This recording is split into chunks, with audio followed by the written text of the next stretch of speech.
안녕하십니까. 오늘은 하이스트 고등부의 수학과의 기말고사 또는 중간고사 1학기 총틀어서의 결산을 해보는 내신 분석 설명회를 하도록 하겠습니다. 오늘 도움 말씀 주실 선생님은 옆에 계신 김정우 선생님이십니다. 네. 인사하시죠. 안녕하세요. 네. 안녕하세요. 예. 선생님 올해 예전에 페르마 때부터 해서 예, 맞습니다. 제가 2015년도 1월 달에 그때 페르마 학원이었죠. 네. 그때 부임해서 올해로 지금 6년차 강의를 하고 있고요. 네. 지금은 하이스트 고등부 아이들을 지도하고 있는 김정훈 수학 선생님입니다. 예, 네. 안녕하세요. 반갑습니다. 네, 반갑습니다. 네. 자, 곧바로 그러면 2020학년도 1학기 금천구 관내 학교들이죠. 일단은 동일여고, 금천구, 문일고를 중심으로 먼저 내신 분석을 해드리는 시간을 갖도록 하는데요. 먼저 첫 번째로 학생들이 올해도 코로나 때문에 힘들긴 했으나 중간 기말고사를 다 치렀죠. 예, 맞습니다. 원래 예전 기준으로 했었으면은, 그러니까 2019학년도까지는 중간고사 시험 일정이 보통 4월 마지막 주에서 5월 첫째 주에 진행을 했었고요. 그 다음에 기말고사는 7월 첫째 주, 둘째 주까지 해서 2번 시험을 치렀습니다. 1학기 때. 네. 그래도 올해도, 그 학사 일정이 조금 밀렸어서, 중간고사를 치르지 않을 수도 있겠다라는 생각을 했었으나, 예상대로 한 2, 3주 정도 미루어지기는 했었지만, 그래도 중간고사, 기말고사, 정상적으로 치렀고요. 네. 그 부분으로 해서 점수 다 취합하고 수행평가까지 포함해서 1학기 종합성적표까지 나온 상태입니다. 네. 코로나 때문에 학교도 제대로 등교하지 네, 못했는데 맞아요. 이게 시험대로. 네, 아이들이 준비하기도 너무 힘들었고요. 예. 그 학교에서 온라인 클래스나 아니면 뭐 동영상 이렇게 링크 걸어서 올려줬었던 거를 기본 바탕으로 해서 이렇게 수업 준비하고 시험 준비하느라고 아이들이 조금 고생이 많기는 했었어요. 그거는 모두 다 아이들을 기준으로 보면 되게 잘했다고 칭찬해주고 싶은 내용입니다. 네, 우리 학생들 고생 많았습니다. 이 기회에 다시 한번 말씀드리고 싶고 빨리 네. 코로나가 정리가 되거나 종료가 돼서 맘 놓고 오프라인 수업에서 열심히 공부할 수 있는 기회가 됐으면 좋겠습니다. 아, 네, 맞아요. 네. 자, 곧바로 들어가겠습니다. 선생님 네. 준비하신 자료 있으신데 일단 네. 세 개 학교 한번 정말 중간고사를 중심으로 한번 분석을 좀 부탁드리겠습니다. 네, 일단 차례대로 일단 동일여고, 금천고 이렇게 문일고 3개 학교로 나눠 놓았고요. 그 교과서는 보시다시피 그 동일여고 같은 경우는 비상수학 교재로 보고 있었어요. 근데 올해는 지학사로 교재가 바뀌었습니다. 예, 그래서 이렇게 해서 이 교과서로 진행이 됐고요. 그리고 금천고나 문일고는 좋은 책 신사고라고 해서 같은 교과서로 학교에서 수업이 진행이 됐었습니다. 그래서 교과서 말씀드리면 동일여고는 비상수학이었고요. 금천문일은 좋은 책 신사고였어요. 네. 그러면 네. 교과서가 학교마다 좀 틀리지 않습니까? 다르죠. 네. 여기 뭐 두 종류밖에 안 되는데 네. 그 교과서가 틀림으로 인해서 뭐 교과서 수준이 좀 차이가 나는 게 있나요? 그냥 제 개인적인 생각을 말씀드리면 네. 좋은 책 신사고 문제에 약간 다양성이 있고 조금 심한 문제가 더 있다고 보여져요. 근데 조금 조심스러운 부분이라 예, 그래서 거의 뭐 학교 교과서에 실려 있는 기본 유형이나 문제들은 크게 뭐 벗어나지 않는 수준으로 거의 비슷하다고 보시면 됩니다. 대동소이하다. 예, 결론은 문제는 이제 학교에서 보는 뭐 부교재라든지 학교 선생님이 지급하는 프린트물로 약간 차별화가 되는 거지. 그러니까 교과서 기준으로 보면은 크게 다르지 않다고 보여져요. 네, 그러면 2020학년도 1학년 1학기 중간고사부터 먼저 말씀을 드리면요. 동일여고 같은 경우는 객관식 17문항과 서술형 5문항이 출제되었어요. 근데 지금 보시는 표에 보시는 것처럼 객관식은 70점 만점이고요. 서술형은 5문제에 문항당 차등 점수가 있었어요. 예를 들어서 뭐 4점짜리 문제, 5점짜리 문제, 가장 킬러 문제라고 생각하는 문제는 뭐 7점, 8점 이렇게 해서 5문항을 30점으로 체킹이 됐고요. 그 다음에 금천고도 옆에 보시는 표와 같이 객관식 17문제, 서술형 5문제. 근데 예전에는 사실 문항수가 조금 더 이거보다 많았어요. 근데 아이들이 22문제를 50분 안에 해결하고 마킹에 주관식 서술까지 써야 되니까 약간 어려움이 있었던 거죠. 그래서 문항수를 이제는 20문제에서 22문제 정도로 이렇게 약속화되듯이 이렇게 문항수를 출제하기로 지금 결정이 돼서 이렇게 나오고 있고요. 그다음에 문일고 같은 경우는 문항수는 나온 문제로 그 금천이나 동일보다는 한 두세 문제 정도 적지만 서술형 비중의 세 문항이지만 이 문항수가 거의 서술형에 대한 풀이 과정을 많이 보는 학교여서 그래서 약간 이제 시간을 조금 그런 쪽으로 쓸 수 있는 문항수는 적지만 그런 형태로 보여지고요. 제가 그 요 문항수를 분석을 하면서요. 문제집을 분석하면서 최상, 상, 중, 하 요렇게 구간을 나눠 놨어요. 근데 어머님들 이해를 쉽게 먼저 말씀드리면요. 최상 문제는 아이들이 서울 지역은 3월 9월, 11월 이렇게 3번 모의고사를 봅니다. 모의고사가 총 30문항이 출제가 돼요, 원장님. 근데 거기서 킬러 문제라고 저희 강사들이나 학교 선생님들이랑 다들 생각하시는 부분의 문제가 객관식 마지막 문제 21번 문제랑요. 그 다음에 단답형 29번, 30번 문제 이렇게 세 문제 정도를 보통 저희들이 킬러 문제라고 이야기를 해요. 그래서 이 킬러 문제 수준급 이거나 아니면 요거와 흡사한 유형의 문제를 저희가 최상이라고 나눠봤어요. 그래서 최상 문제라고 했고요. 그 다음에 상 문제 같은 경우는 그 모의고사 기준으로 2등급 정도 컷 안에 들어갈 수 있는 아이들이 좀 고민하면 풀 수 있을 정도의 수준의 문제 이런 거를 제가 상으로 나눠봤어요. 그리고 중이라고 난이도를 준 거는 2개 이상의 공식을 아니면 2개 이상의 단원의 복합적 문제가 응용이 돼서 풀어야만 하는 그런 문제를 중문제라고 제가 결정을 했고요. 그 다음에 하 문제는 교과서 필수 문제나 아니면 일반 사교재의 그냥 필수 유형 문제, 반드시 알아야 되는 문제, 요거를 제가 하라고 이렇게 구간을 나눠봤어요. 그래서 보시는 표와 같이 동일여고 중간고사 때는 최상 문제 1문제, 상 문제 3문제, 중 문제 8문제, 하 문제 10문제 이렇게 보시는 표와 같이 이런 식으로 출제가 됐고요. 기말 때는 사실 중간고사 때 커트라인이 조금 높았어요. 93점으로 1등급 커트라인이. 그래서 학교 선생님들이 이거 너무 난이도가 쉬웠던 거 아니야? 그런 의도인지 모르겠는데 아무튼 기말고사 때는 사실 최상 문제는 없었어요. 최상 문제는 없었는데 상 문제가 조금 까다로우면서 거기서 이게 주관식 서술로 포진이 되면서 감점을 하기 시작합니다. 그래서 점수가 커트라인 점수가 조금 낮아졌어요. 3점으로. 문항수는 사실 중간고사 난이도가 조금 더 어렵긴 했었는데 여기서는 상문제는 그냥 좀 건드릴 만한 문제였다고 보시면 기말고사 상문제는 조금 어려웠다고 보시면 될 것 같아요. 그래서 상향시켰네요. 네, 난이도가 오히려 기말고사 때 조금 어려워져서 중간고사 때 잘 봤던 아이들이 막 하고 나서 울고 그랬어요. 시험 못 봤다고. 그래가지고 아이들한테 제가 그랬죠. 등급 나오는 게 중요하다고. 일단은 점수는 비록 낮아졌지만 너가 해당하는 학년에 해당하는 등위는 바뀌진 않았을 수도 있으니까 일단 기다려보자 하니까 결국 결과적으로는 괜찮게 나왔습니다. 동일여고는 시험지를 딱 보시면 첫 번째 면은 그냥 다 맞출 수 있는 문제를 내요. 객관식 10문제에서 11문제인데 그거는 그냥 다 하라고 보시면 돼요. 그건 기본적으로 맞추는 문제. 그 다음에 두 번째 장에서는 왼쪽 부분에 있는 부분은 그냥 공부 좀 하는 친구들 한 2, 3등급 정도 맞출 수 있는 다 맞출 수 있는 문제들입니다. 근데 객관식 마지막 세 문제에서 저희들한테 좀 아이들한테 힘들게 하죠. 그래서 동일여고는 이렇게 됐고요. 그 다음에 금천고도 제가 분석을 해본 결과 하 문제가 동일여고보다는 적어요. 근데 이제 금천고 같은 경우는 보시면 아시겠지만 최상 하나, 상 3개, 중 11개, 하 7개 이렇게 있는데 오히려 동일여고보다 하 문제 수는 적지만 중 문제가 많아요. 그래서 아이들이 시험에 별로 어렵지 않다라고 느껴질 수 있는 부분이 있는 거죠. 그래가지고 금천고는 요렇게 그 다음에 기말고사도 크게 툴은 바뀌지 않았어요. 그래서 보시는 바와 같이 1등급 컷도 92점, 90점 그래서 보통 90점 정도면 1등급에 편안하게 들어갈 수 있었던 상황이 됐었어요. 금천고는.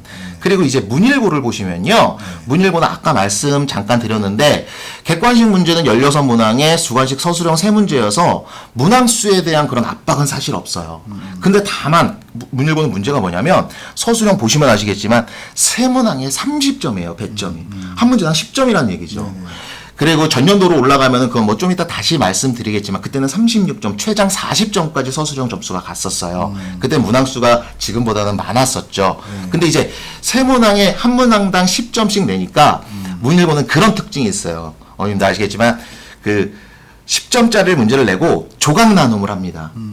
예를 들어서 뭐를 증명하라 이렇게 해서 문제의 출제자의 요구에 맞게끔 한 줄 한 줄 한 줄 한 줄 잘 써내려가는 그런 풀이 과정을 보는 시험지이라고 보시면 될 것 같아요. 그래서 아이들이 아까 말씀드렸듯이 시험에 대한 시간에 대한 압박을 그렇게 느꼈던 것 같다. 그리고 최상 문제는 한 문제, 상문제 세 문제, 중문제 10문제, 하문제 5문제. 정말 딱 보기 좋은 시험지라고 저는 생각해요. 문일고 시험지가. 왜냐하면 원리도 알아야 되고 그거에 대해 응용 문제도 좀 있어야 되고.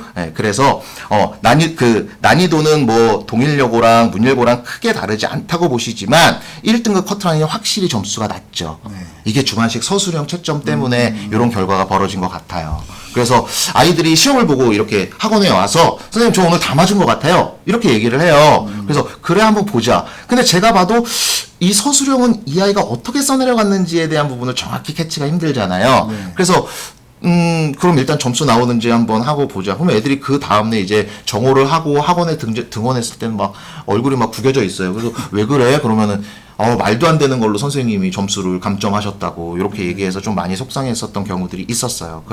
그렇게 중간고사가 끝나고 기말고사 같은 경우는 조금 더 난이도가 어려워져요. 그래서 문일고는 2020학년도 기말고사만 바라봤을 때는 문일고 시험지가 가장 어려웠던 걸로 제가 파악이 됩니다. 20년. 네네. 그렇죠. 이게 문일고 보면 평균 90점이 안 돼요. 1등급 커트라인이. 네네, 맞아요. 1등급 커트라인이 90점이 되지 않았어요. 어려웠죠. 서술형에 대한 그 난이도 때문에 그런 것 같아요. 네, 맞아요. 서술형에 대한 익숙치 못함으로 그래서 네. 점수가 못 나온 경우 같은 점수가 그리고 안 나왔던 것 같기도 하고요. 또 하나 첨언하자면 최상 문제가 2문제라고 제가 표기를 했는데요. 서술형 한 문제랑 객관식 한 문제가 굉장히 어려웠어요. 그래서 그게 아마 한 4, 5점씩 감점이 돼서 오히려 진짜 90점대에서 89점에서 85점으로 확 내려가지 않았는가라는 생각도 들어지네요. 그 옆에 보니까 대치동 지역도 이렇게 준비해 놓으셨나요? 네네네. 저희 금천구 관내 지역의 3개 학교랑 대치동의 일반적인 학교, 그 평균치를 제가 본 거예요. 뭐 대치동에도 뭐 많은 학교들이 있지만 거기에 최고 탑클래스 학교랑 비교하기에는 조금 무리수가 있는 것 같아서 대치동 지역 중에 평균적인 시험지를 제가 한 5개 학교 정도를 추출해서 그 아이들이 어떤 유형의 문제와 어떤 상태의 시험지를 받는지를 제가 한번 체크를 해봤어요. 그래서 이것도 마찬가지예요. 제 기준과 그다음에 저희 학원에 계신 수학 선생님들이랑 뭐 같이 머리를 맞대서 생각을 해봤던 부분인데요.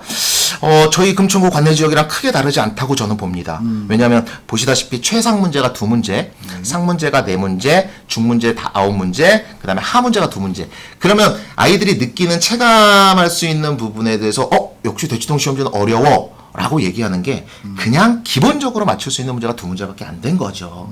그래서 아이들이 어렵다고 생각하고요. 저희 금천구 관내 지역에서 극상위권 또는 상위권 아이들도 별거 아니네. 우리 지역이랑 뭐 크게 다르지 않네.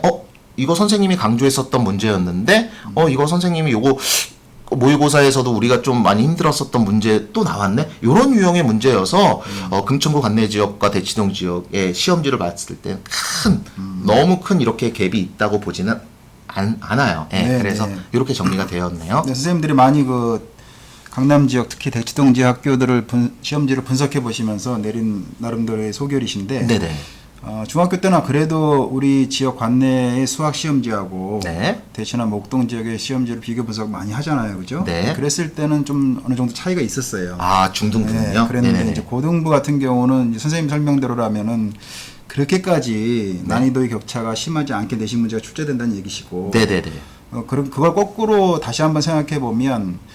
중등부에서 좀 쉬었다가 고등부 올라가서 시험을 봤을 때 많이 어려워하겠다는 얘기도 생각도 들겠네요. 네, 그렇죠. 사실 그렇죠. 체감적으로 고등학교 왔는데 내신 시험이 굉장히 어려워져서 중등부보다는 시험의 준비도 이제 많이 해야 되겠고. 네, 맞아요. 갑자기 원하지 않은 점수거나 충격적인 점수를 많은 학생들이 생기기 시작하는 거죠. 그러니까 소위 말해서 중학교 때 시험 보면은 하나 틀리면 막 속상해하고 그랬던 아이들이 고등부 와서 정말 말도 안 되는 자기 점수를 바라보고 굉장히 좀 좌절하고 그런 부분이 있어서 좀 속상하기는 합니다. 그렇다고 이게 너무 한없이 쉬운 문제만 풀다 보면 이게 저희가 어차피 저희는 수능을 준비해서 대학을 가야 되는 친구들이잖아요. 그래서 그런 부분에선 공부량이 좀 적기 때문에 학생량 늘리려면 학교 시험 요 정도 수준에서 조금 심화 과정 입히면 모의고사까지 쭉 이렇게 연결되는데 큰 무리가 없다고 보여져요. 네, 그럼 다음으로는 2018년부터 올해 2020년까지 연도별로 한번 내신을 비교 분석하셨네요. 네, 요것도 한번 제가 해봤어요. 그러니까 올해 2020학년도만 일단 이런데 그러면 과연 교육과정이 바뀐 지금 현 고3이죠? 요 고3 아이들이 고1 때 시험 봤었던 거랑 현 고2 애들이 고1 때 시험 봤었던 거랑 그러니까 3개년도를 제가 비교를 한번 해봤어요. 그래서 표를 보시면 아시겠지만 일단 동일여고 먼저 말씀드리면요. 2018년도 역시 문항수는 크게 바뀌지 않았어요. 18문제, 서술형 5문제. 2019도 마찬가지죠. 18문제, 5문제. 이렇게 크게 바뀌지 않아요. 그러니까 시험에 대한 툴은 크게 바뀌진 않습니다. 근데 이제 다만 문제는 동일여고 먼저 말씀드리면 최상 문제가 많았어요. 네. 그래서 2018년도엔 최상이 3문제, 2019도 최상은 3문제. 그래서 이때는 평균이 1등급 컷이 절대 90점이 되지 않았어요. 그래서 동일 시험지를 받아보면 아이들이 다 힘들어 했어요. 힘들었겠네요. 그런데 2020학년도랑 비교해보면 2020학년도는 조금 평이해졌어요. 확실히. 왜? 예전에 정말 어려웠습니다. 그리고 이거보다 조금 더 거슬러 올라가면 2014, 2015년도 학년 시험지는 대치동 어느 학교랑 비교해도 절대 손색이 없을 정도의 난이도의 시험지였어요. 올해는 좀 쉬워졌는데 네. 최상 난이도가 없네요 보니까. 네, 없어요. 쉬워졌는데 이건 지켜볼 일이죠. 네. 더 어려워질 수도 있고. 갑자기 이제 내년 학기부터는 또 어떻게 될지는 모르겠지만 일단은 약간 조금 문제 수준의 난이도는 평이해지는 편이다. 그리고 소위 말해서 그렇다고 뭐 킬러 문제나 상 문제가 없는 건 아니지만 있음에도 불구하고 아이들이 좀 해결해 볼 만한 그런 정도의 문제가 출제가 돼서 그냥 체감적으로 느낄 때 아이들이 요거는 그냥 풀만하다. 그래서 조금 평이했다. 다 선생님이 한 번씩 해주셨던 말씀이에요. 라는 얘기들을 보통 아이들이 해요. 그래서 이렇게 좀 평이해짐을 알 수 있고요. 그 다음 금천고 같은 경우는 사실 2018년도, 2019년도 보시면 최상 문제가 일단 없어요. 그런데 올해부터 등장하기 시작하죠. 네. 근데 사실 최상 말고 상 문제 같은 경우도 더 예전 기준으로 보면 상 문제도 사실 별로 없었어요. 교과서 열심히 풀고 그 다음에 일반 사교재 한 문제 한 교재 딱 선택해서 그 교재를 여러 번 한 두세 번 돌려 풀면은 금천고 문제는 솔직히 말씀드리면 다 맞출 수 있었어요. 그런데 2018년도부터 약간 달라지는 게 상 문제가 출제가 돼요. 네. 근데 이 상 문제는 시중에 보는 교재에서 등장하는 문제들이 아니죠. 네. 이게 무슨 말씀이냐면 학교 선생님이 문제를 좀 만드세요. 제가 느끼면 그래요. 네, 그래서 아이들이 물론 수업 시간에 언급하시는 문제들도 있다고 제가 전해 듣기는 했어요. 아이들의 입을 통해서. 근데 선생님께서 이렇게 문제를 좀 만드셔서 요거를 아이들이 좀 곤경에 겪게 하는 그런 문제들을 내서 아이들을 좀 당혹시키게 하죠. 네. 그런데 공부 잘하는 친구들 같은 경우는 어차피 조금 평이한 문제들은 빨리 풀고 마지막 그 한 문제를 도전하는 형태. 네. 그렇게 돼서 예전보다는 금천고는 사실 문제가 조금씩 어려워지고는 있어요. 그렇죠. 금천고가 어려워지고 있어요. 그리고 이제 문일고를 보시면 문일고는 뭐 문항수는 어차피 지금 계속 표 보시면서 보시겠지만 크게 바뀌지는 않아요. 문항수는 계속 뭐 객관식 16개에서 17개, 주관식은 3개에서 4개 요 정도 사이인데 주관식 서술형 배점이 조금 낮아졌죠. 36점. 예전에는 아까 말씀드렸지 42점까지도 간 적이 있었어요. 네네. 그래서 주관식 배점이 커서 심지어 아이들한테 주관식을 먼저 풀어 이렇게 얘기를 했었던 적도 있었죠. 근데 그거는 뭐 좋은 방법은 아니고요. 그래서 일단은 예전 기준으로 보면 2018년도는 최상 문제, 그 다음에 2019년도도 역시 최상 문제는 없었는데 올해 들어서 최상 문제가 하나, 2개 이렇게 증가되는 형태여서 문일고 시험지도 아이들이 느끼기에 어렵게 느껴져요. 자, 그러면 다시 정리해 보면요. 동일여고 시험은 2018, 2019는 어려웠으나 쉬워졌고. 조금 평이해졌고, 평이해졌고. 금천고 문일고는 2018, 2019는 좀 평이했으나 너무 어려워지네? 요런 형태가 돼서 지금 아이들이 그렇게 느끼고 있고 또 제가 느끼는 부분도 그렇고요. 네. 요 정도가 될 것 같습니다. 네. 그럼 이 시점에서 한번 또 네. 여쭤봐야 될 것 같은데 네네. 이게 주관적인 판단일 수밖에 없으실 텐데 세 학교를 이렇게 비교를 해보시면서 네. 굳이 난이도가 좀 그래도 제일 어렵다라는 학교가 있을까요? 저는 개인적으로 참 어려운 질문일 수 있는데요. 그렇죠. 저는 사실 문일고 시험지가 올해 2020학년도 기준으로 보면 문일고 시험지가 제일 어려웠다고 보여져요. 뭐 어머님들 보시겠지만 그 표에 나온 그 등급 컷만 보셔도 아시겠고 어차피 어느 학교든 1등급 친구, 2등급 친구들 잘하는 친구들이 모여서 그들끼리 경합을 벌이는데 또 불구하고 점수가 그 정도밖에 안 나왔다는 이유는 주관식 서술형에서 감점이 많다는 거죠. 그러니까 아이들 그렇게 느낄 수밖에 없는 부분이 있고요. 그리고 아이들이 진짜 그냥 간과하는 부분 중에 하나가 그거예요. 수학의 원리, 원론 부분을 그냥 쉽게 넘겨버리는 경우가 있는데 문일고는 그런 재밌는 성질이 있어요. 증명하는 문제가 나옵니다. 아니면 원리를 알아야지만 풀 수 있는 문제들이 가끔 나와요. 그게 서술형 10점짜리로 나와보니까 아이들은 당혹스러운 거죠.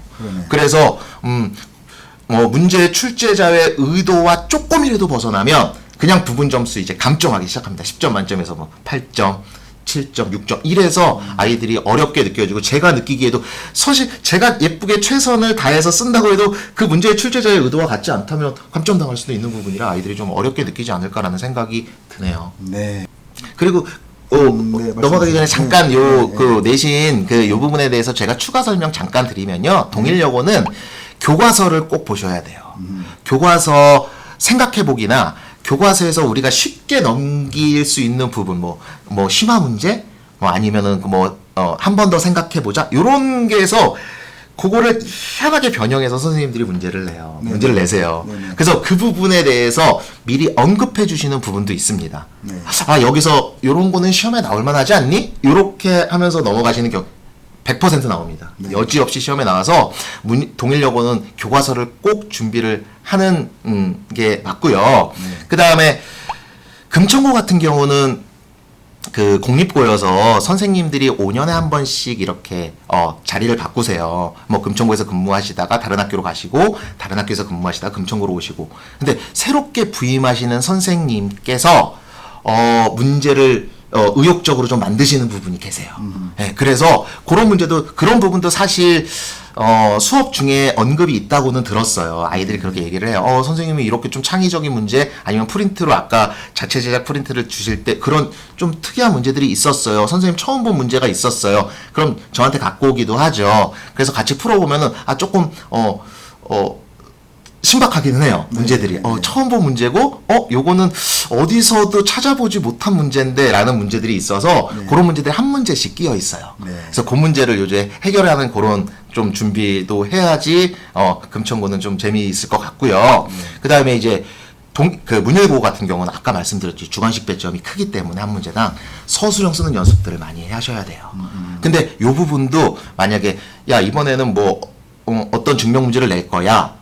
이렇게 선생님들이 언급을 하세요. 네. 그래서 그거를 꾸준히 준비하면 크게 감점당하지 않고 고득점을 할 수 있는 지름길이라고 보여져요. 네.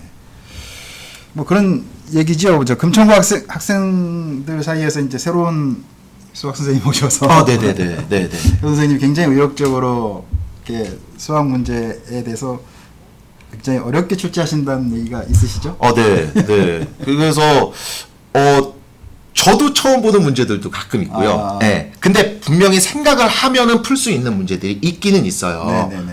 2개 이상의 공식, 아니면 2개 이상의 단원에 대한 융합적인 문제들이 출제가 되는 부분, 그거를 금천고 선생님들은 준비를 하셔서 이렇게 출제를 하시고요. 동일여고랑 문일고 시험지는 모의고사 응용 문제들이 조금 나와요. 네. 저희가 전국연합 학력평가에 대한 그 응용력을 해결하는 문제들이 한 2문제 정도 나와서 모의고사 대비도 틈틈이 해야지만 정말 고득점을 할 수 있는 그런 형태가 되죠. 시험 대비 꿀팁이었습니다. 네, 그렇게 준비하면은 되고요. 사실 저희 하이스트 고등부는 그렇게 준비를 하고 있습니다. 네. 네, 모의고사 준비 따로 하고요. 그 다음에 내신 준비 따로 하고, 그리고 아까 말씀드렸듯이 동일여고 교과서 꼭 봐야 된다고 말씀드렸잖아요. 교과서도 아이들 갖고 와서 한번 꼭 전체적으로 직보나 아니면 직보 전에 시험 대비할 때 진행을 하고 있어요. 네. 뭐 관내 자율형 공립고인 금천고도 있고, 네네. 그다음 사립고 동일 문일이 있는데, 네네. 학교별 특징이 좀 있나요? 일단은 동일여고, 문일고 먼저 말씀을 드리면요. 이것도 아까 잠깐 언급했었던 부분의 연장선상에 있는데요.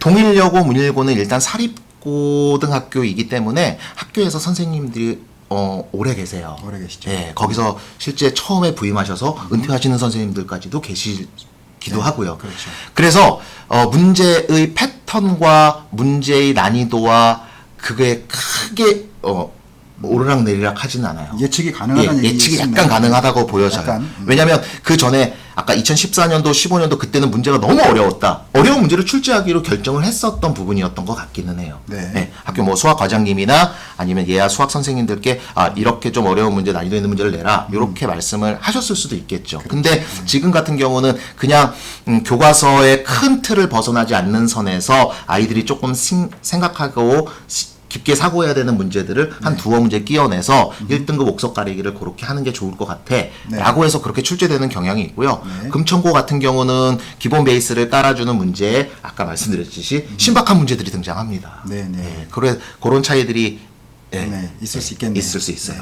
학교 입장에서는 그래도 1등급의 개선은 명확하게 좀 만들어줘야지 내신을 정리하는 데 있어서 굉장히 중요하기도 하고 그렇죠. 또 너무 어렵게 내면은 그렇다고 학생들이 평균 점수가 너무 낮게 나오면 그것도 학교 입장에서 곤란한 일이기도 해서 그쵸. 시험의 난이도를 맞추는 게 참 쉽지 않을 거로 예측은 됩니다만 저희는 뭐 맞아요. 어렵게 준비해서 모든 학생들이 좋은 점수를 맞기 위해서 노력을 하면 되겠죠? 네, 맞습니다. 네, 알겠습니다. 네. 자, 그 다음에 준비하신 거는 금천구 학교별 진도, 교과 진도를 준비해 오셨네요. 네네네. 고등학교 1학년 수학은 1학기 때는 고등수학 상이라는 부분을 배우고요. 2학기 때는 고등수학 하라는 부분을 배워요. 근데 이제 학교별로 약간 진도 차이가 있어요. 상대적으로 고등수학 상 부분은 진도의 내용이 공부할 양이 너무 많아요. 단원도 많고요. 그래서 1학기 내에 고등수학 상까지 다 보지 않아요.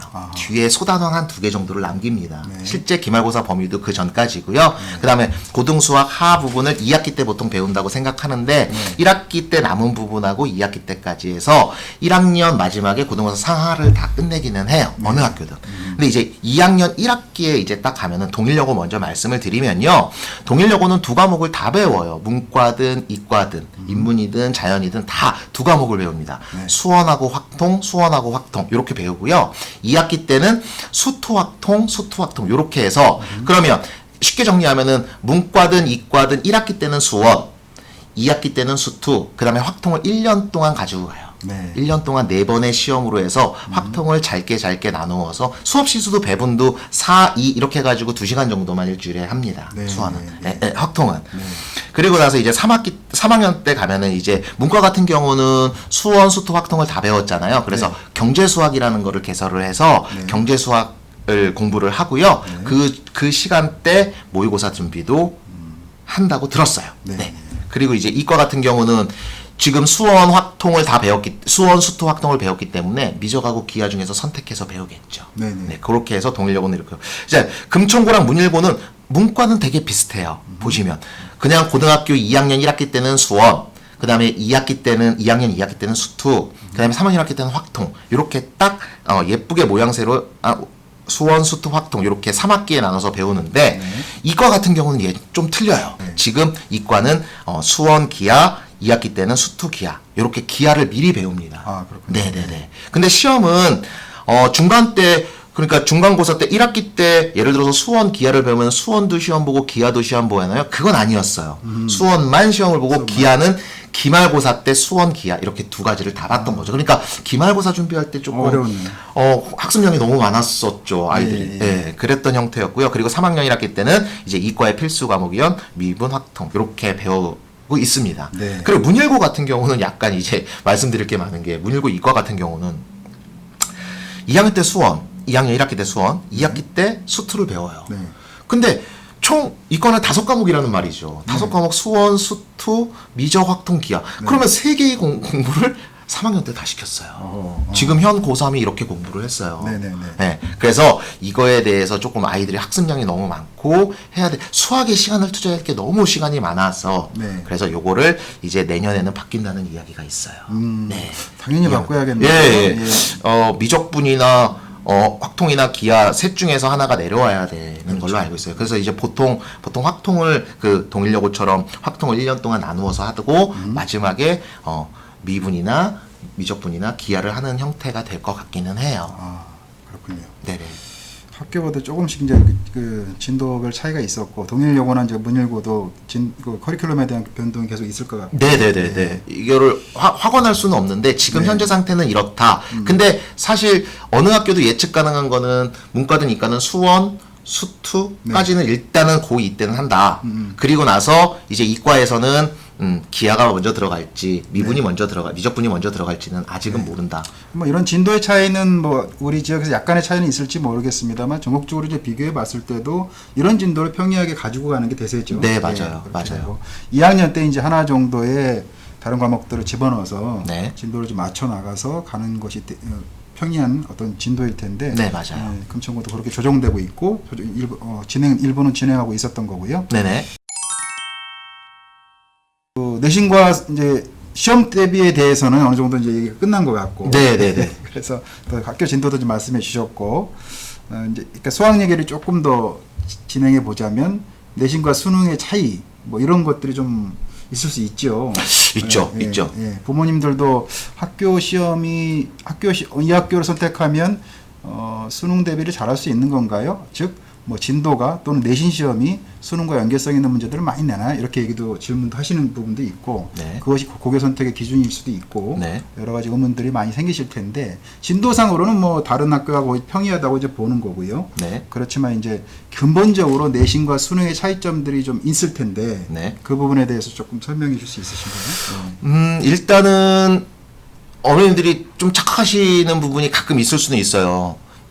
여기는 수능 준비 안 해요? 사실 기본 베이스는 어머님들도 느끼셔야 되고 저희 아이들도 느껴야 되는 게 내신이 일단 기본이에요. 네. 고등학교 1학년, 2학년 때는 내신에 포커스를 두고 준비를 하는 겁니다. 그래서 내신을 열심히 준비를 한 다음에 그 부분에 대한 이제 마스터링이 됐다면 그거를 응용해서 문제가 출제되는 수능을 준비하게 되는 거죠. 네. 그래서 이제 모의고사는 즉 이제 수능이라고 표현할 수 있는 거고 네. 내신은 단원별이거나 과정별로 짧게 이제 시험을 보는 거죠. 그쵸, 그쵸. 그 과정에 대한 이제 심화를 해나갈 수는 있겠죠. 네. 한 단원이나 네. 어떤 과정에 대해 시험 범위에 한해서 학생들이 집중해 나가면서 깊이 있는 문제들을 준비하면서 시험을 좀 대비해 나갈 수 있을 거고요. 그럼 깊어지는 것은 되는 건데 단원별로 네네. 또는 또는 과정을 포함해서 그렇지만 이제 모의고사나 수능이라고 하는 형태는 이제 범위가 쫙 늘어나면서 네. 각각의 단원과 단원과 어떤 과들이 복합해서 융합해서 나오는 게 특징이잖아요. 네, 맞아요. 그러다 보니 학생들이 한 단원에 대한 공부는 내신에서 어느 정도 됐을지 모르지만 네. 그것이 융합되고 복합되는 문제에 대한 연습들이 제대로 안 됐을 때는 네. 모의고사라고 표현되거나 수능을 대비하는 거에 있어서는 좀 낭패를 볼 어려움이 수도 있죠. 네, 네. 그렇게 해서 네. 차이는 그렇게 좀 있을 것 같아요. 네, 그죠? 네. 맞습니다. 알겠습니다. 근데 부모님 고등 수학 상하는 사실 시험 범위는 아닌데요. 수능에서. 네, 고등수학 상하는 네. 실제 현 대입 준비할 때의 수능 범위는 아니기는 해요. 정확히. 이제, 그러니까 네. 그 고등수학 상의 예를 들어서 뭐 원해방정식 이런 단어를 물어보는 문제는 나오지 않죠. 근데 하지만 그걸 모르면 문제 출발이 되지 않는 문제들이 거의 다예요. 네. 그래서 저도 거의 다라고 보시면 돼요. 그렇죠. 수학학원 저도 오래 하면서 이제 여러 학생들뿐만 아니라 저희도 그렇게 분석을 합니다만 그 상상고를 갔든 네. 또 우리 지역의 학교를 갔든 그 학생이 이제 고득점을 받았을 때는 그런 경우에서는 학생들이 항상 이런 얘기를 합니다. 처음과 끝이 다 고등 수학 상하다. 아, 예전에 이제 정확한 표현인 것 같아요. 네, 맞아요. 고등 수학 상하가 공통 수학이라도 표현했던 시절이 네네네, 있었는데 맞아요. 그렇게 그것이 준비가 탄탄히 됐을 때 이외 나머지 수학들을 마무리하고 정리하는 데 있어가지고 기본 동력이 되는 것. 뭐 맞아요. 이렇게 표현을 많이 하고 고등학교 그렇죠. 1학년 수학을 탕탕하게 준비했었던 친구들은 고2, 고3을 편안하게 준비할 수 있어요. 네. 근데 고1 때 굉장히 어려움을 겪고 조금 나태하게 굴었으면 고2, 고3 때는 많이 어려움을 겪고 그렇죠. 네, 그래서 그런 부분이 있어요. 하이스트 중등부도 이렇게 고등 수학을 계속 하는 이유도 네네. 바로 거기에 있는 거죠. 그래서 네. 저희 고등부로 이제 중학교 3학년 친구들이 올라오면은 네. 너무 아이들이 잘 다듬어져 있어서 네. 네, 수업하기도 좀 수월하고 네. 네, 그런 부분이 있어요. 네, 알겠습니다. 이제는 개통도를 준비하셨는데 요 개통도는 네. 이제 어머님들이 거의 중등부 부분에 대한 부분은 알고 계실 것 같고요. 네. 그리고 저희들이 주로 이제 다루는 게 이제 고등 상하로 일단 아까 말씀드렸듯이 고등학교 1학년 때 배우는 단원. 근데 고등 상하 같은 경우는 중학교 단원이 그대로 연결돼 가지고 되는 부분이 고등 상에 거의 다 펼쳐져 있어요. 네. 보시면 아시겠지만 그렇죠. 뭐 중학교 때 늘 강조했었던 수학의 꽃이라고 하는 방정식, 네. 함수, 네. 그다음에 처음 보게 되는 이제 도형의 방정식이라는 부분이 있기는 해요. 네. 근데 중학교 3학년 때 원이라는 부분을 배우기는 하죠. 근데 그 원이 왜 나오고 그 원을 이용해서 어떤 문제들이 출제가 되는지에 대한 조금 심한 내용을 배운다고 보시면 되고요. 그래서 요거를 기본 바탕으로 해서 고등학교 2학년 때 이제 수원, 수투, 단원들 보시면 거의 지수로그 뭐 이제 함수라는 단원들이 되게 많을 거예요. 네. 그러면 결국에 따지고 보면 다시 피드백 돌아간다면 고등학교 1학년 때 함수, 2차 함수, 중학교로 들어간다면 또 함수가 있네? 그럼 결국 중요한 건 함수라는 거죠. 그렇죠. 함수로 출발해서 그냥 함수로 끝난다. 네. 이렇게 생각을 하셔도 그냥 쉬울 것 같아요. 그렇죠. 네. 함수가 아시다시피 이제 중학교 1학년부터 뭐 계속 나오는 네, 네, 영역이고 뭐 크게 수학을 나누면 수화식 이렇게 나눌 수 있고 그다음 도형 이렇게 나눌 수 있고 네. 학통은 따로 빼더라도 네, 네, 네, 그렇게 나누는 과정에서 거의 수화식에서 이제 꽃이죠 함수가 네, 꽃이고 함수는 수학의 그렇게 꽃입니다. 중요하기 때문에 관통해서 중등부에서부터 이제 뭐 2차 함수 그래프까지 이렇게 나오고 중학교 3학년 때 네. 나오다가 고등학교 뭐 1학년 때 수학 고등상하에서도 이제 2차 함수 이렇게 나오잖아요. 나오죠. 2차 함수 심화가 들어가는 심화가 거죠. 들어가는 네네. 거죠. 그 다음에 이제 고1, 2에서 뭐 지수함수, 로그함수, 뭐 삼각함수 이렇게 연결되고, 네. 그 다음에 뭐 미적분에서 당연히 함수가 또 들어가다 보니 실제로 함수를 알지 못하고 또는 함수의 기초에서부터 네. 튼튼하게 자기 정리를 하지 못하는 친구가 수학을 잘하기는 어려운 거죠. 그렇죠. 그래서 이제 기하는 뭐 사실은 중학교 3학년 학생들이 삼각비하고 원의 성질을 배우는데 2학기 때 네네네. 실제로 그게 조금 관심도가 떨어지면서 그 부분 좀 말씀드리고 싶어요. 그죠? 네. 그거를 뭐 누구의 잘못이라고 보기는 좀 그런 것 같아요. 물론 하이스트 중등부 선생님들은 분명히 튼실하게 준비를 시키시는 걸로 알고 있습니다. 네네. 예.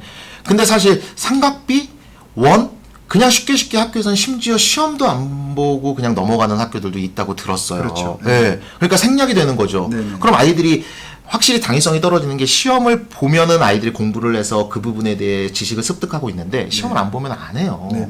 그냥 학원에서 주는 것까지만 그냥 받아들이고 네. 아니면 학원을 안 다니는 친구들 같은 경우는 더 심하겠죠. 근데 그 친구들이 이제 고등부에 올라오면 그거와 관련된 단원들이 상당히 많거든요. 그럼요. 예. 특히 기하 부분에서 그 부분이 제대로 되어 있지 않다면 풀 수 없는 문제들이 너무 많아서 중학교 과정을 다시 설명하기도 해요. 심지어. 그래서 어느 하나 중요하지 않은 단어는 없다. 그 다음에 말씀드렸듯이 삼각비원, 즉 중학교 3학년은 고등학교 수학을 배우기 위한 가장 베이스 되는 단원이 모든 단원이 펼쳐져 있는 거니까 중3 수학을 정말 등한시하면 안 된다. 그래서 중학교 3학년 이제 졸업고사까지 마감이 되고 고등학교 예비 수학을 배울 텐데요.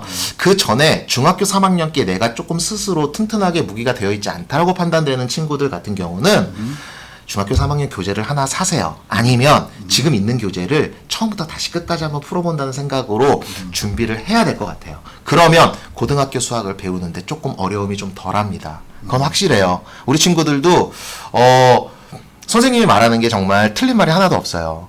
중학교 3학년 수학 정말 중요해요. 그래서 자기가 중학교 3학년 때 저 수학 잘했는데요. 이렇게 까불듯이 얘기할 게 아니라 이제는 앞으로는 그냥 그 부분은 잘 겨울방학 때 시간 내서 준비해서 튼튼한 실력을 갖출 수 있도록 했으면 좋겠어요. 그게 네. 당부의 말이에요. 우리 아이들한테. 네. 고맙습니다. 네. 대상은 우리가 고등부 설명이기 때문에 고등학생 학부모님들이 주로 보시겠습니다. 네네. 우리 학생들도 볼 수 있겠고요. 네.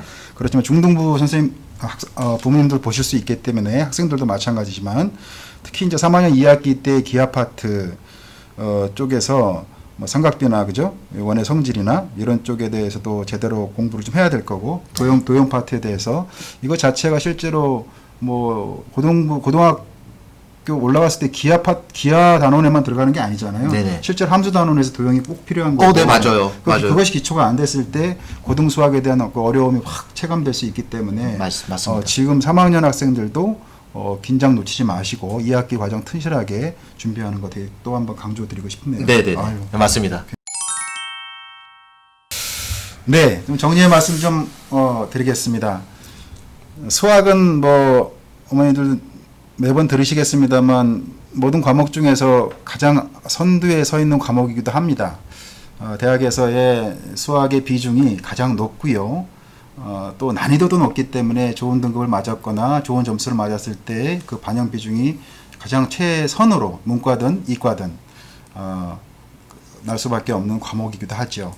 그래서 수학을 모든 학생들 또 선생님들도 마찬가지겠습니다만 많은 시간을 투자해서 가르치기도 하고 학생들도 굉장히 고민하면서 자기 공부 시간에 반 이상을 수학에 투자하는 걸로 제가 알고 있는데 이럴 때 이제 그 노력에 대한 효과가 나와야 될 텐데 수학이 참 쉽지 않은 과목이기 때문에 참 우리도 예민하게 보고 또 집중적으로 또 장기적으로 이렇게 수학을 준비해야 될 것 같은데요. 수학은 아시다시피 과정이 연계돼 있죠.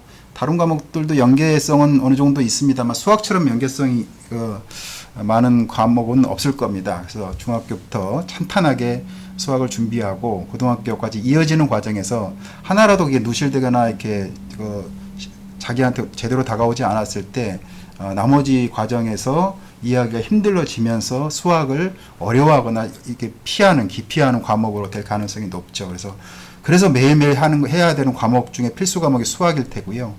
그래서 놓치지 말아야 될 단원들이 있다면 그 단원만큼은 꼭 자기가 되돌아가더라도 백투더 베이스에서 되돌아가는 게 창피한 일은 아니니까요. 다시 한번 개념들을 습득하고 유형과 문제들을 많이 풀면서 그 과정에 그 과정에 계속 이어지는 과정들을 학습으로 이어가야 될 거라고 생각을 합니다. 두 번째로 수학은 아시다시피 이제 개념에 대한 중요성들을 많이 얘기합니다. 개념에 대한 이해를 보통 수학을 10시간 공부한다고 치면 5시간 정도 투자하는 정도까지 중요할 정도로 개념에 대한 이해는 중요하고요. 그것 자체가 깊어지면 깊어질수록 응용력들이 생기는 것이니까 그럴 겁니다. 그렇지만 이제 개념이 공식화되는 것이 또 암기하는 시간도 상당히 필요할 거고요. 그 다음에 많은 유형들이 있죠. 유형들의 문제들을 풀어나가고 그 다음에 유형에 기반해서 응용 문제를 풀어나가면서 실전 스킬을 배우는 거죠. 깊이 있게 문제도 나가면서 연계적인 단원별 연계성의 문제들도 풀어나가는 이런 식의 과정들이 수학 공부의 과정일 겁니다. 이런 개념과 유형, 응용 문제들을 해결해 나가는 시간이 수학적으로 굉장히 많은 시간이 필요하겠죠. 그래서 많이 앉아 있는 사람이 승리한다. 수학에 좋은 점수를 낸다. 이런 얘기도 있을 겁니다만 여기서 많은 시간이 투자될 겁니다. 마지막으로 이제 우리 김정은 선생님께도 설명을 해주셨습니다만 수능과 내신의 차이점, 내신이 단원별로 쪼개지는 한정적인 범위 내에서 나눈 시험이라면 수능은 모든 통틀어서 한 과목을 가지고 내는 문제이기 때문에 필수적으로 수능의 특징은 통합적 사고력 문제가 가장 킬러 문항일 수밖에 없지요. 그래서 기본 문제도 수능의 문제가 당연히 있습니다만 어렵고 등급을 나누는 문제라고 한다면 그것이 통합형 문제일 겁니다. 통합형 문제는 단원을 통합할 수 있고 심지어는 5개 단원, 6개 단원을 통합해서 한 문제를 출제하는 거기 때문에 어느 단원 하나 수학적으로 튼튼하게 빌드업이 되어 있지 않으면 문제를 풀어내기가 어렵습니다. 그래서 문과든 이과든 그 킬러 문항이라고 하는 통합형 사고력 문항을 풀어내지 못한다면 우리가 원하는 희망대학에 조금 멀어질 수밖에 없는 이런 거죠.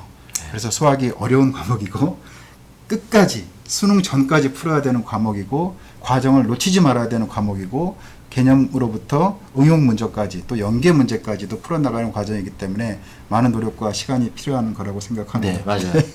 노력을 절대 네. 배신하지 않아서 네. 해볼 만하다라는 네. 자신감 가지면은 네. 이겨낼 수 있을 거라고 저는 무조건 아이들한테도 이야기를 하고요. 네. 그런 믿음이 확실히 있어요. 네. 네. 그래서 우리 학생들 힘내시고 네. 학원에서도 학생들의 입장에서 쭉 진로의 로드맵을 준비하고 그 다음에 깊이 있는 또 연계 있는 문제들을 많이 학생들에게 가르치면서 수능과 내신을 두 마리 토끼를 놓치지 않도록 노력하도록 하겠습니다. 네, 긴 시간 내신과 그리고 수능까지 관련해 가지고 분석해 주시느라고 감사합니다. 아유, 네. 너무 유익한 시간이었고요. 네. 아이들 그리고 학부모님들한테 저희 하이스트 학원은 이렇게 강하게 아이들 열심히 준비시키고 있으니까 네. 그거 믿고 맡겨주시면 저희들이 최선을 다해서 아이들의 실력 향상을 위해서 최선을 다하는 그런 집단이니까 잘 믿고 맡겨주셨으면 좋겠어요. 네, 다음 설명회 때 다시 뵙도록 하겠습니다. 네. 감사합니다. 네, 감사합니다.